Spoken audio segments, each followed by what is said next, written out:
Chicken വെച്ചിട്ടുള്ള ഒരു അടിപൊളി റെസിപ്പി ഉണ്ടാക്കിയാലോ? അപ്പം നമ്മൾ ചിക്കൻ കഴുകി വൃത്തിയാക്കി വെച്ചിട്ടുണ്ട്. ചട്ടി വെച്ച് കൊടുക്കാം. അതിലേക്ക് കുറച്ച് എണ്ണ ഒഴിച്ചു കൊടുക്കാം.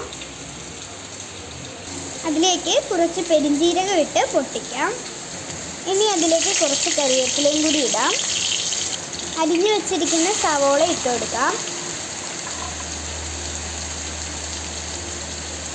അതിലേക്ക് നമുക്ക് ഇഞ്ചിയും വെളുത്തുള്ളിയും ചതച്ചിട്ട് കൊടുക്കാം.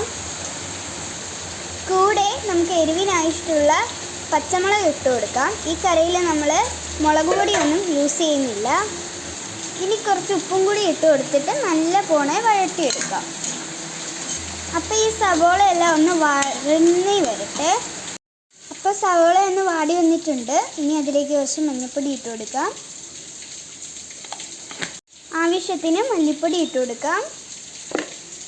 കുറച്ച് കുരുമുളക് പൊടിയും കൂടി ഇട്ട് കൊടുക്കാം. ഇനി നല്ല പോലെ വഴറ്റി പൊടികളുടെ പച്ചമണമൊക്കെ ഒന്ന് മാറട്ടെ. കുറച്ച് ചിക്കൻ മസാലയും കൂടി ഇട്ട് കൊടുക്കാം. അതിലേക്ക് നമുക്ക് ചിക്കൻ ഇട്ട് കൊടുക്കാം. നല്ല പോലെ നമുക്ക് മിക്സ് ചെയ്തെടുക്കാം. അതിലേക്ക് 2 തക്കാളി അരിഞ്ഞിടുന്നുണ്ട്. ഇനി ഈ ചിക്കൻ ഒന്ന് വേവാനായിട്ട് അതിലേക്ക് തേങ്ങയുടെ 2ാം പാലാണ് ഒഴിച്ചെടുക്കുന്നത്. ഇനി അതിൽ കിടന്ന് വേണം ഈ ചിക്കൻ ഒന്ന് വേവാൻ. നല്ല രീതിയിൽ മിക്സ് ചെയ്ത് കൊടുക്കാം. ഇനി ഇത് വേവട്ടെ, എന്നിട്ട് നമുക്ക് കാണാം. അപ്പം നമ്മുടെ കറി തിളച്ച് പകുതി വേവായിട്ടുണ്ട്. ഇനി അതിലേക്ക് നമുക്ക് ഗരം മസാല ഇട്ട് കൊടുക്കാം. നല്ല രീതിയിൽ മിക്സ് ചെയ്ത് നമുക്ക് വീണ്ടും ഒന്ന് അടച്ചു വെച്ച് വേവിക്കാം.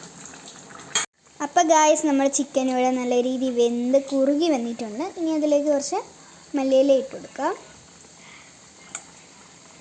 ഇനി അതിലേക്ക് നമ്മൾ എടുത്തു വെച്ചേക്കുന്ന 1ാം പാൽ ഒഴിച്ചു കൊടുക്കാം.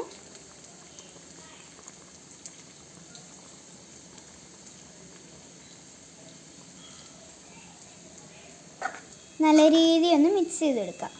തിളക്കരുത്, ഒന്ന് ചൂടായി വരികയേ ചെയ്യാവുള്ളൂ. ലാസ്റ്റായിട്ട് ചെറിയൊരു പുളിപ്പിന് വേണ്ടിയിട്ട് അമ്മ ഒരടപ്പ് വിനാഗിരി ഒഴിക്കുന്നുണ്ട്. അപ്പോൾ ഗായ്സ്, നമ്മുടെ കറി ഇവിടെ നല്ല ക്രീമി ടെക്സ്ചറിൽ വന്നിട്ടുണ്ട്.